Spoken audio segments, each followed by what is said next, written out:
Patient প্রশ্ন করেছে যে ওনার বয়স 40, উনি 5 ফুট 5 ইঞ্চি অ্যান্ড হচ্ছে ওনার ওজন হচ্ছে 80 কেজি। তো ওনার হাঁটু ব্যথা, উনি ওষুধ খাচ্ছে, ভালো হচ্ছে না। যারা ওজন কমাতে চায় তাদের জন্য কোনো হ্যাকস, ট্রিক্স একদম বেস্ট পদ্ধতি যেটাই বলি আছে কি? স্যার একটা ব্যক্তিগত কোয়েশ্চেন করবো কি করবো না ভাবতেছি, তারপরে করে ফেলি। সেটা হচ্ছে স্যার আপনার কোনো কারণে ওজন বেড়ে গেছে, নিজের অজান্তে হোক, তো সেই ক্ষেত্রে পরবর্তীতে আপনার কোনো এক্সপিরিয়েন্স আছে কিনা যে আপনি নিজে আবার ট্রাই করছেন ওজনটা কমানোর?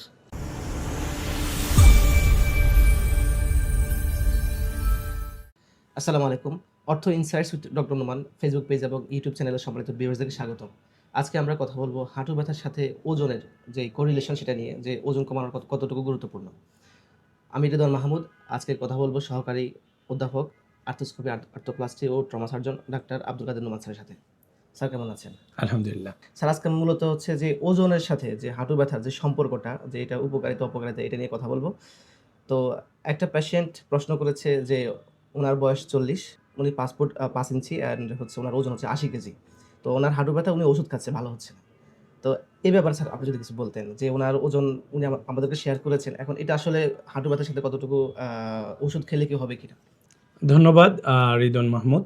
প্রিয় ভিউয়ার্স, আমরা আমাদের ওজন কমানোর ঘরোয়া পদ্ধতি নিয়ে একটা পর্ব করেছি, সেখানে বিস্তারিত আলোচনা করছি। প্রিয় ভিউয়ার্স, আমরা যদি আমাদের ওজন চার্টের দিকে তাকাই তাহলে আমরা দেখতে পাবো যে একজন পুরুষ মানুষ যার উচ্চতা 5 ফিট 5, তার ক্ষেত্রে সর্বোচ্চ বিএমআইয়ে তার ওজন থাকার কথা হচ্ছে 65 কেজি। তো সেই ক্ষেত্রে সেই ভিউয়ার্স ওজন আছে 80 কেজি।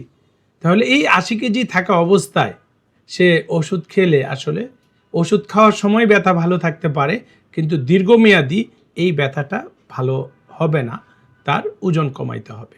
ওকে, তাহলে স্যার ওজন সে কতটুকু কমাবে? এখানে 80 থেকে 65-তে আনার জন্য বা যারা ওজন কমাতে চায় তাদের জন্য কোনো হ্যাকস, ট্রিক্স একদম বেস্ট পদ্ধতি যেটাই বলি আছে কিনা ওজন কমানোর? বেস্ট প্র্যাকটিসটা কি হবে স্যার? তাহলে আমাদের ভিউয়ার্সকে ওজন কমাইতে হবে প্রায় 15 কেজি। এই 15 কেজি ওজন যদি তার কমাইতে চায় তাহলে অনেকগুলো পদ্ধতি বিদ্যমান আছে।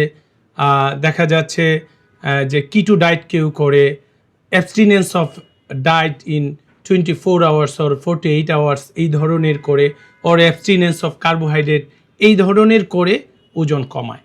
কিন্তু আমরা বাস্তবে আমাদের লাইফে দেখেছি যে এইভাবে ওজন কমে ঠিকই, কিন্তু পরে আবার বেড়ে যায়। সেই ক্ষেত্রে আমার ভিউয়ার্সকে বলবো সেইভাবে না করে বর্তমানে যেই পদ্ধতিটা আলোড়ন সৃষ্টি করেছে ডক্টর মাইকেল মুসলের, সেই পদ্ধতিটা অনুসরণ করুক। তাহলে পদ্ধতিটা কি ওনার? ডক্টর মাইকেল মুসলে সে একটা পদ্ধতি আবিষ্কার করছেন যেটা সারা পৃথিবীতে এখন আলোড়ন সৃষ্টি করেছে, যেটাকে বলা হয় 5:2। দ্যাট মিনস হচ্ছে 5 দিন নিয়মিত খাবার খাবে এবং 2 দিন সে ফাস্টিংয়ে থাকবে। আচ্ছা, তার মানে হচ্ছে সে যদি নিয়মিত খাবার খায়, ওভার ডায়েট না খায়, এবং 2 দিন যদি সে উপবাস থাকে, তাহলে তার ওজন কমবে। আচ্ছা, তাহলে যে রাসূল সাল্লাল্লাহু আলাইহি ওয়াসাল্লাম সোমবার এবং বৃহস্পতিবার উনি সিয়াম রাখতেন, তো one kind of the similar হয়ে গেল। গুড। আমারও তাই মনে হয়েছে রিদওয়ান, যে আল্লাহ রাসূল কিন্তু সারা জীবনই আমরা ওনার সিরাতে দেখতে পাই যে উনি সপ্তাহে 2 দিন রোজা রাখতেন, সুবহানাল্লাহ। সোমবার এবং বৃহস্পতিবার। সেই ক্ষেত্রে আজকে 1400 বছর পরে এসে ব্রিটিশ একজন গবেষক ডক্টর মাইকেল মুসলে সেটাই সে আবার পুনরায় আবিষ্কার করলেন যে সপ্তাহে 2 দিন যদি সে রোজা রাখে তাহলে সেই ক্ষেত্রে তার ওজন কমবে। এই ক্ষেত্রে 15 কেজি ওজন কমার ক্ষেত্রে আমি যেটা বলবো, এটা তো একটা কন্টিনিউ প্রসেসে করবে, তার সাথে সে ডায়েট মেনটেন করবে হচ্ছে 30 মেথড, যেটা হচ্ছে সে যেই খাবার খেত আগে তার 1/3 খাবার খাবে। সকালবেলা যদি 3টা রুটি খাইতো আগে, এখন খাবে 1টা রুটি। দুপুরবেলা সে যদি 2 প্লেট ভাত খেত, এখন খাবে 2/3 পার্ট ভাতের, মানে 1 প্লেটেরও কম সে ভাত খাবে। রাতের বেলা যদি সে যা খাইতো সেটা 1/3 খাবে। তাহলে সে যদি 30% খাবার খায় এবং 70% কমায় দেয়, তাহলে অবশ্যই তার ওজন কমে যাবে। বিজ্ঞানীরা দেখছে যে প্রতি 1 কেজি ওজনের জন্য 4 কেজি ওজন বেশি বেয়ার করতে হয় হাঁটু। দ্যাট মিন্স তার 15 কেজি ওজন যে এক্সট্রা আছে এটার জন্য তার হাঁটু 60 কেজি ওজন এক্সট্রা বেয়ার করে।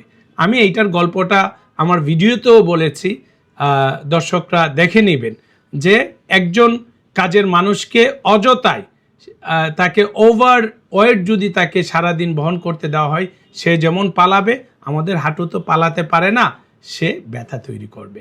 সো তার 15 কেজি ওজন কমানোর জন্য মাইকেল মুসলের 5:2 এই মেথড করবে, যেটা আল্লাহ রাসূলের সুন্নতি পদ্ধতি।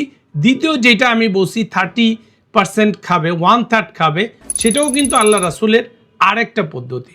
আল্লাহ রাসূল কিন্তু বলেছেন তোমরা পেট পূর্তি খাবে না, পেটের 3টা ভাগ করবে, 1 ভাগ খাবার গ্রহণ করবে, 1 ভাগ পানি গ্রহণ করবে, আরেক ভাগ খালি রাখবে।